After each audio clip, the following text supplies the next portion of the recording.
Dear students, today we are going to start a new system in physiology, that is respiratory system. The word respiration has been derived from a Latin word respira. It means to breathe, and respiration is the process by which our body gets and utilizes oxygen and removes carbon dioxide. As you can see in this animation, in our body, oxygen is utilized to produce the energy. Energy means adenosine triphosphate in the mitochondria with the help of foodstuffs and oxygen, and the removal of the carbon dioxide from lungs. So this is the significance of respiration. See, from our lungs, oxygen will enter in blood, and through the blood it is transported up to the cells. The carbon dioxide which is produced by the cell will enter into venous blood and finally removed by lungs. Now respiration is divided into two types, external respiration and internal respiration. External respiration means exchange of the gas between lungs and blood. Now it further includes three events. First is the ventilation. Ventilation is movement of the air into and out of the lungs, and it includes mechanics of breathing, which is our next topic of discussion.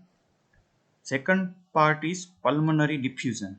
It means transfer of gas from alveoli to the blood by diffusion across the respiratory membrane.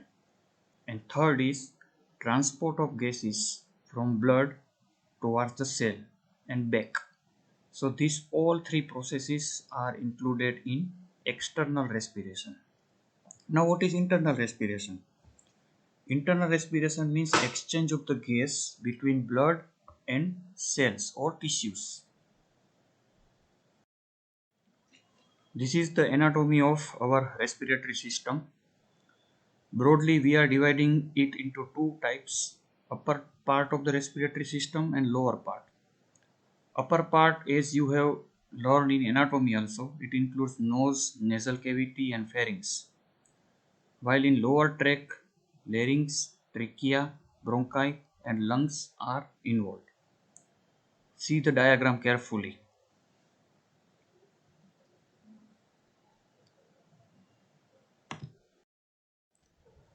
Now this is a detailed view of our upper respiratory tract, which includes nose, nasal cavity and pharynx.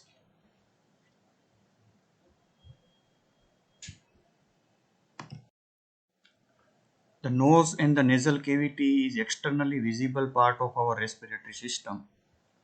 We all know the functions. They provide an airway for respiration.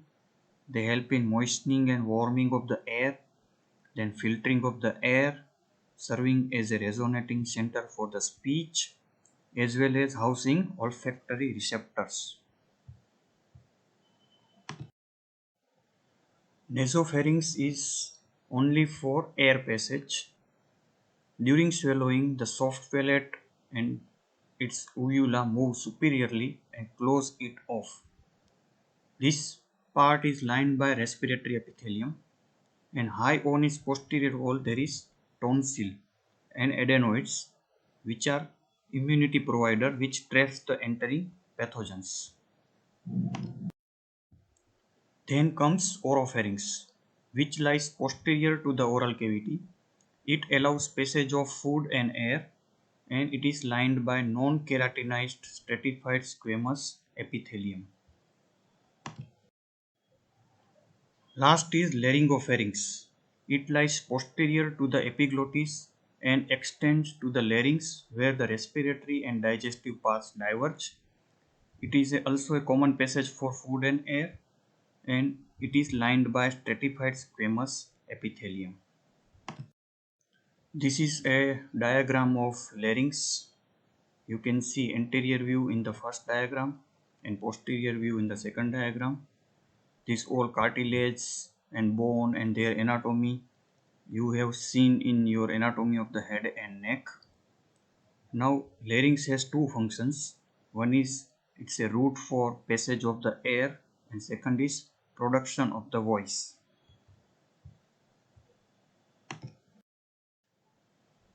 This is a superior view of our laryngeal cavity.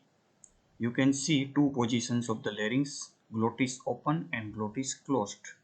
So for voice production, this glottis will move, and when glottis is closed, respiratory air cannot pass through the larynx.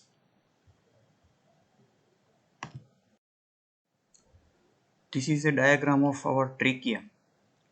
It is a windpipe having approximately 15 centimeter of length. It ends by dividing into two primary bronchi at mid-thorax, and this division is called carina. Submucosa contains various seromucous glands which produce mucus that lines the trachea. See the cut section of trachea. See in the topmost part there are numerous cilia which are continuously moving in the upward direction. Below the cilia you can see a layer of goblet cells which produces the mucus, and in lowermost portion you can see nucleus of that columnar epithelial cells and basement membrane.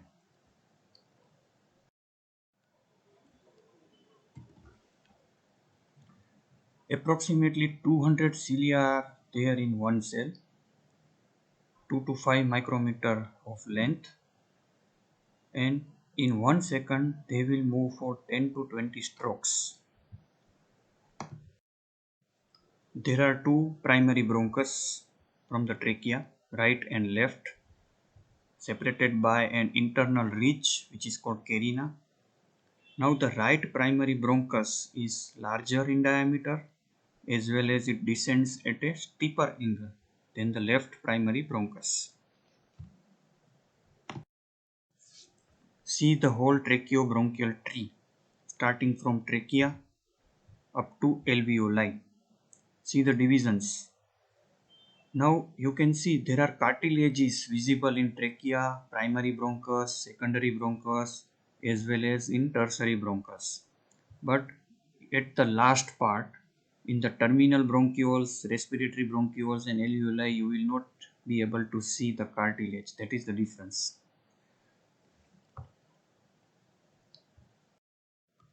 This anatomy you have gone through in your anatomy lectures. You can see two lungs. The right lung is having 3 lobes and left lung is having 2 lobes, and whole tracheobronchial tree is visible here.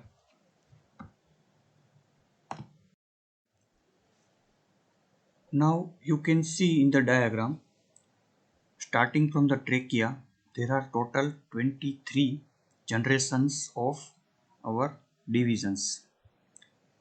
So from division number 1 up to division number 16 together, it is a conducting zone because the gas exchange is not possible up to division number 16. Now from division number 17 to division number 23, or you can tell from respiratory bronchioles up to alveolar sacs, now gas exchange is possible, and this zone is called respiratory zone. Now in this conducting zone, that is from division number 1 to division number 16, due to non-exchange of the gases, it is also called dead space. It is an anatomical dead space. Now see the rightmost diagram. In the trachea, then come in the primary bronchus, up to division number 16, terminal bronchiole, cartilages are present, while from respiratory bronchiole up to alveoli, cartilage are absent. Now see the diagram of alveoli containing alveolar sac, alveolar duct, alveolar capillaries and alveolar acinus. And see in the below diagram the cut section of alveoli wall. You can see RBCs, endothelial cells, interstitial space, and air in the alveoli, as well as type 1 pneumocytes. So this is our respiratory tree.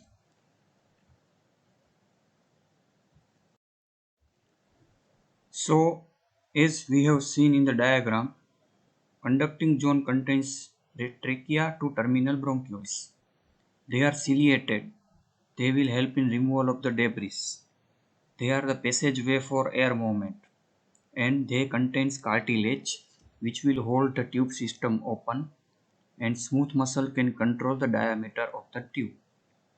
While the respiratory zone contains respiratory bronchioles up to the alveoli, and they are the site for gas exchange. This is our respiratory zone. So it will start with the respiratory bronchioles, then comes the alveolar duct, and then comes alveolar sac. So in all these three parts, gas exchange is possible. In our body, there are 300 million alveoli lined by simple squamous epithelium, contains various type of the cells like type 1 alveolar cells, which are the flat cells with large cytoplasmic extension and primary lining. Then important is type 2 alveolar cells, which are also called granular pneumocytes. They are thick, they contain various inclusion bodies, and an important chemical is released by this cell which is called surfactant. We will learn in detail about the surfactant. And other cells are pulmonary alveolar macrophage, which are the protective cells. Then comes the plasma cells, lymphocytes, mast cells, and APUD cell. The full form is amine precursor uptake and decarboxylation cells. See the diagram of alveoli. Type 1 cell, type 2 cells are visible. Alveolar macrophage is also visible. And between these cells, there are blood vessels. You can see the capillary, alveolar capillary, as well as endothelial cell of alveolar capillary. Now these yellow color cells are type 2 cells which releases surfactant. Now see in the diagram, alveoli are surrounded all over by pulmonary capillaries. So the transport of the gas between air and the blood occurs at alveoli level.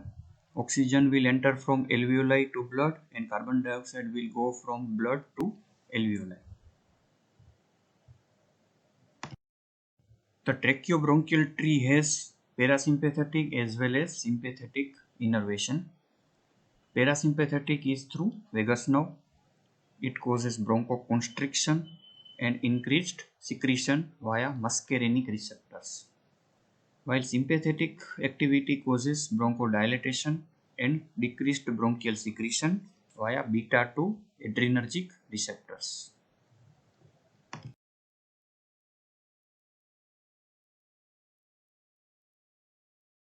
Now let us discuss functions of respiratory system. First is the respiratory functions like exchange of carbon dioxide and oxygen between atmosphere and blood.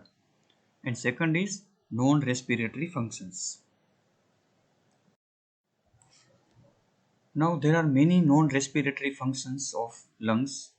We will discuss one by one, like defense functions, reservoir for the left ventricle, pulmonary circulation act as a filter, then role in absorption of few drugs, production of the surfactant, various metabolic functions, storage functions, fibrinolytic functions.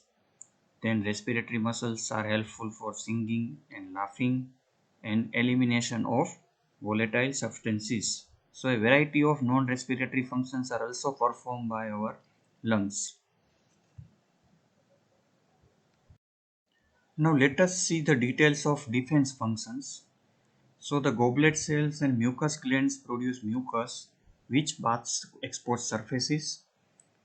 Then cilia will help in sweeping the debris which is trapped in the mucus towards the pharynx, so it will help in mucus accelerator function.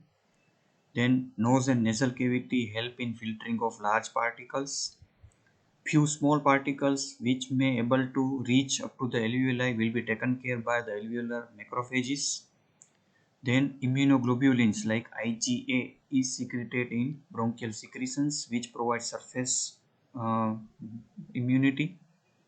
Then we have coughing reflex and sneezing reflex.